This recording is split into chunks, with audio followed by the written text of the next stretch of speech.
এবং পান্থপথ, এই দুইটি পার্ক রক্ষার জন্য যে আন্দোলন চলছে 43 দিন যাবে, আমি তার সাফল্য কামনা করি এবং এই আন্দোলনের সাথে একাত্মতা ঘোষণা করি।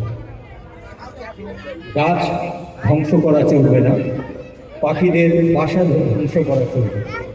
পাখি পরিবেশের অংশ, আমাদের মতোই, তাদেরও অধিকার আছে। অতএব আমি জোর দাবি জানাচ্ছি এই দুটি পার্ক রক্ষা করে গাছগুলোকে বাঁচতে দিই। আমি একটি ছোট্ট কবিতা পড়ব আমার লেখা।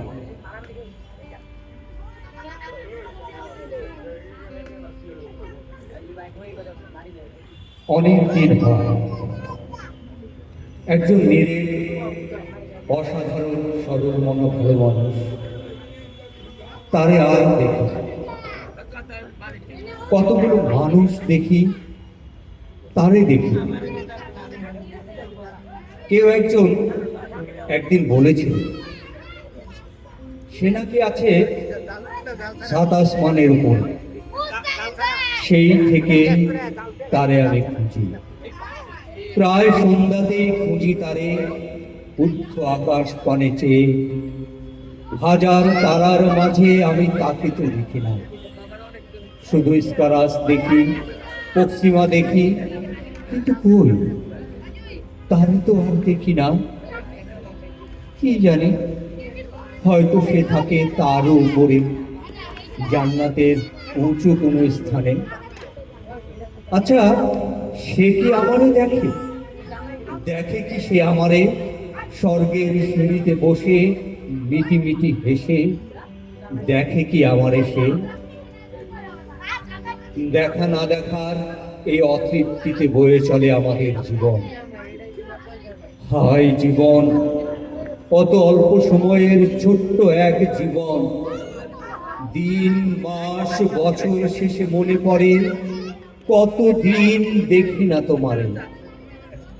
দেখি না তোমার প্রাণোচ্ছল হাসি, শুনি না তোমার মধুমাখা শান্ত শীতল কণ্ঠস্বর, মার্জিত মনোহরা কথোপকথন। কহো না কতদিন তুমি মুগ্ধ নয়নে চেয়ে থেকে, যার আমি শুনি না কতদিন। শুধু গান শুনি দোয়েলের, কোকিলের চড়ুই, কথোপকথন শুনি মুগ্ধ নয়নে চেয়ে জোড়া শালিকে। শুধু আজ আর তোমাকে দেখি না, শুধু কতগুলো জটিল অশান্ত অস্থির মানুষ দেখি, গিরগিটির মতো বদলায় রং।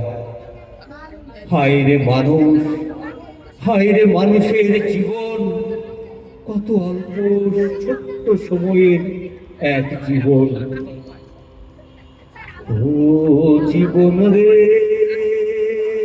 জীবন, ছাড়িয়া না যাও রে। তুই জীবন ছাড়িয়া গেলে আদর করবে কে আমার? ও জীবন রে জীবন, ছাড়িয়া না যাও রে। তুই জীবন ছাড়িয়া গেলে আদর